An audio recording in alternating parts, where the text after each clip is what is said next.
کل پاکستان تحریک انصاف کی ٹیم نے ایک پریس کانفرنس کی. عمر ایوب صاحب تھے, شبلی فراز صاحب تھے, شیخ وقاص تھے, اسد کیسر تھے, ان سب نے. تو وہ پریس کانفرنس کہیں بھی نظر نہیں آئی. اس میں کیا کیا اعلانات کیے گئے میں یہ آپ کو سنواتا ہوں, اور اس کے بعد پھر مزید کچھ ان خبروں کے پیچھے کیا ہو رہا ہے وہ بھی آپ کو بتاتا ہوں. پہلے ذرا سنیے عمر ایوب صاحب کو یہ کیا فرماتے ہیں. وزیر اعظم عمران خان صاحب کا یہ حکم تھا کہ 13 دسمبر 2024 کو انشاءاللہ تعالی پشاور میں ہم لوگ ایک دعا اور جرگہ کا اہتمام کریں گے, اور یہاں پہ مختلف پارٹیوں کو ہم لوگ انوائٹ کریں گے, اور اس کے ساتھ ساتھ اس پہ دعا میں تعزیتی دعا میں مختلف 13 دسمبر 2024 بروز جمعہ.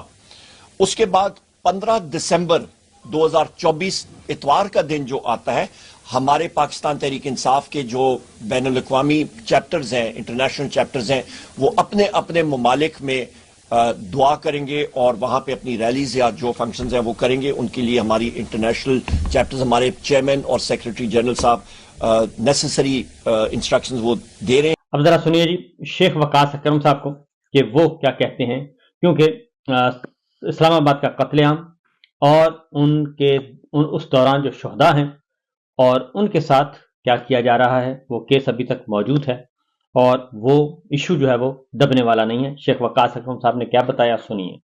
ڈیم کرتے ہیں, اس زغاسے میں جا رہے ہیں, یہ ایف آئی آرز ہوں گی, آج نہیں کرو گے تو کل ہوں گی, کل نہیں کرے گا تو مہینے بعد ہوں گی, کوئی خاموش نہیں رہے گا. یہ لاوا پک رہا ہے, آپ اجتناب کریں, اپنے وزراء کو جو ہے وہ رسے ڈالیں. اپنی یہ جو مغرور قسم کی جو آپ کا ایٹیچیوڈ ہے, یہ غرور والی جو گفتگو ہے, یہ جو لوگوں کی لاشوں کا تمسخر اڑانا ہے, لوگوں کی شہادتوں کا تمسخر اڑانا ہے, اس کو بند کریں. اور میں اسی بات کے ساتھ ان سب کی مذمت کرتے ہوئے میں صرف یہ کہوں گا کہ تمہیں جواب دینا پڑے گا کہ گولی تم نے کیوں چلائی ہے, گولی تم نے کیوں چلائی ہے. تو گولی تم نے کیوں چلائی ہے, یہ معاملہ ابھی تک ختم نہیں ہوا اور ایف آئی آر بھی ہوں گی, اور آج نہیں تو کل, کل نہیں تو پرسوں, کیونکہ یہ سارا کچھ اسی طرح تو رہنا نہیں ہے ساری عمر. بالآخر عروج کو زوال ہے اور غرور کو بھی زوال ہے اور فنا بھی ہے. تو لہذا عمر ایوب صاحب نے آگے کچھ اور گفتگو کی ہے, وہ بھی سن لیں. پاکستان تحریک انصاف کے معصوم اور نہتے شہریوں پہ گولیاں برسائی گئی, اس کے بارے میں بھی میں ابھی بات کروں گا. 12 ہمارے ساتھی کنفرمڈ شہید ہوئے.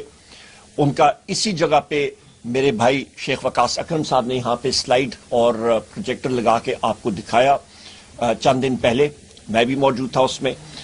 اس کے بعد اس وقت تک ہمارے پاس جو فگرز وزیر اعلیٰ خیبر پختونخوا علی امین خان گنڈاپور صاحب نے اپنا ایک سسٹم بنایا ہوا ہے, اس کے تحت جو انفارمیشن اور جو خبریں آ رہی ہیں اس کے تحت کہ کتنے لوگ ہمارے مسنگ سلیش پریزیوم ڈیڈ یعنی کہ جو شہید ہو چکے, ہم لوگ ازیوم کر سکتے ہیں وہ ابھی تک لاپتہ ہیں, ان کا کوئی سراغ نہیں نکالا جا سکتا. وہ تقریباً 200 سے زائد ہیں, 200 سے زائد. میں پھر ریپیٹ کرتا ہوں, 12 ساتھی کنفرمڈ شہید, 200 سے زیادہ مسنگ, پریزیوم ڈیڈ سلیش شہید. یہ اس سے زیادہ یہ بھی فگرز اور بھی آ رہی ہیں, اور جیسے جیسے کوئی حادثہ, جب بھی کوئی حادثہ ہوتا ہے تو یہ انہوں نے کہا جی کہ ہمارے پاس جو اب تک اعداد و شمار جمع ہو چکے ہیں اس کے مطابق 200 سے زیادہ ہمارے کارکن لاپتہ ہیں, جن کے بارے میں خدشہ ہے کہ وہ شہید ہیں, کیونکہ ان کے بارے میں کوئی اطلاع نہیں ہے. وہ کسی تھانے میں, کسی جیل میں کوئی گرفتاری ابھی تک گورنمنٹ نے شو نہیں کی. اس کے بعد عمر ایوب صاحب نے کیا کہا وہ سنیے. جو ڈریکونین یا جو فاشسٹ ان کا مائنڈ سیٹ ہے, ہسپتالوں میں سے ریکارڈ اڑا دیا گیا ہے, لوگوں کو دھمکیاں دی جا رہی ہیں, لوگوں کو جو میتیں اٹھانے کے لیے جا رہے ہیں ان سے سائن کرایا جا رہا تھا کہ آپ اس پہ لکھیں کہ یہ روڈ ٹریفک ایکسیڈنٹ ہے, آر ٹی اے ہے, ایفیڈیوٹ سائن کرائے گئے ہیں. زخمیوں کی تعداد ہزاروں میں ہے, اور کوئی شخص یا زخمی اپنے آپ کو ڈکلیئر کر کے ہسپتال میں کہتا ہے کہ جی میں فلانی جگہ پہ زخمی ہوا, اس کا نام پنجاب پولیس تو جا کے براہ راست آپ کا سندھ میں, بلوچستان میں اور پنجاب میں پولیس براہ راست ان گم نام اشخاص میں لکھ دیتی ہے اور ایف آئی آرز میں لکھ دیتی ہے, اور ان کو پھر وہ ایف آئی آروں کے اور کورٹس کے چکر کاٹنے پڑتے ہیں اور ان کو جیل جانا پڑ رہا ہے. تو اس کے علاوہ تقریباً 5000 سے زیادہ ہمارے لوگ, 5000 سے زیادہ لوگ جو ہیں وہ اریسٹ ہوئے ہیں. ان کو ہم لوگ کنڈیم کرتے ہیں. انفارمیشن آپ کی وہ سپریس کی گئی ہے انجرڈ کے بارے میں, اور وہ طریقہ. تو 5000 سے زیادہ لوگ گرفتار ہیں یہ انہوں نے بتایا, اور ابھی تک انہوں نے کہا کہ ہمیں دبایا جا رہا ہے مسلسل اور ہمیں بولنے بھی نہیں دیا جا رہا۔ اب ذرا آتے ہیں جی مولانا فضل الرحمان صاحب کی طرف کہ مولانا فضل الرحمان صاحب بھی وہ بھی کہتے ہیں کہ ہمیں بھی دھمکیاں دی جا رہی ہیں اور ایجنسیاں دھمکیاں دے رہی ہیں۔ انہوں نے کہا کہ فوج اور ایجنسیوں کو کہ ہمیں دھمکیاں مت دیں کیونکہ سامنے آ کے بات کریں۔ مولانا صاحب بھی پشاور میں وہ خطاب کر رہے تھے، ذرا سنیے۔ یہ بتا دوں کہ ہمیں دھمکیاں مت بھیجا کرو، وردی والوں، ایجنسیوں والوں، ہمیں دھمکیاں مت بھیجا کرو۔ دھمکیوں سے ہم ڈرتے نہیں، ہم بگڑتے ہیں۔ ہم تو تحمل کا مظاہرہ کر رہے ہیں، ہم نے تو ان جیالوں کو قابو رکھا ہوا ہے، اور اگر ہم نے آنے کا فیصلہ کیا تو تمہاری گولیاں ختم ہو جائیں گی، ہمارے سینے ختم نہیں ہوں گے انشاءاللہ۔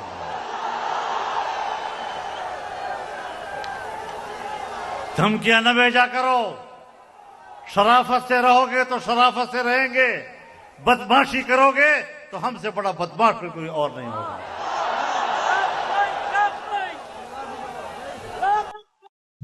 یہ ہے جناب شدت اور حدت۔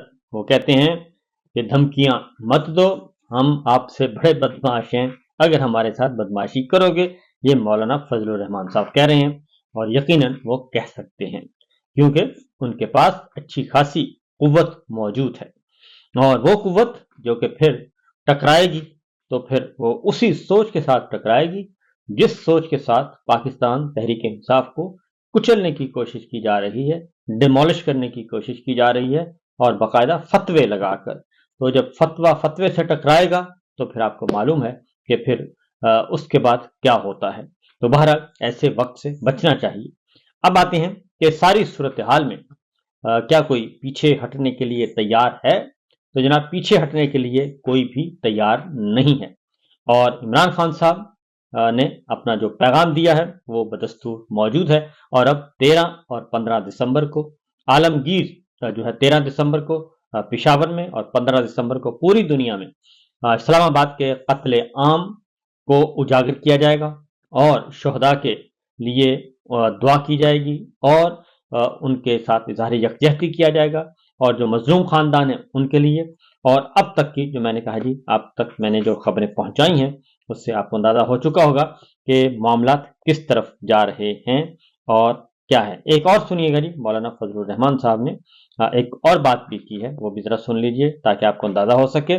مولانا کہتے ہیں آپ میرے مدرسے کو شدت کی طرف دھکیل رہے ہیں، آپ میرے مدرسے کو انتہا پسندی کی طرف دھکیل رہے ہیں۔ یہ تو ہم ہیں جو قابو ہیں اور طے کرتے ہیں کہ نہیں، ہم نے آئین اور قانون کے تحت چلنا ہے اور ہم نے پاکستان کی ریاست کے ساتھ چلنا ہے۔ الٹی باتیں کرتے ہو، الزامات لگاتے ہو، ہمارے خوبصورت چہرے کو آپ بددماغ انداز سے پیش کرتے ہو۔ کوئی ایسا فورم نہیں ہے جہاں اس بات پر بھی بحث کی جائے کہ دہشت گردی آپ پیدا کر رہے ہیں یا دہشت گردی ہم پیدا کر رہے ہیں۔ میڈیا ہے اور زور زبردستی سے اصطلاحات کے گڑے جا رہے ہیں اور ہم پر مسلط کیے جا رہے ہیں۔ تو میرے بھائیوں، یہ ایک جنگ ہے۔ اگر آپ نے الحاد کے راستے روکنے ہیں، جدیدیت کے نام پر الحاد کا راستہ روکنا ہے، جدیدیت کے نام پر ارتداد کا راستہ روکنا ہے، تو پھر مدرسے کی بقا اس کے لیے لازم ہے اور حتمی لازم ہے۔ تو یہ ہے صورتحال جناب۔ تو مولانا کہتے ہیں پھر جنگ ہے تو جنگ ہی صحیح، آئیں میدان میں،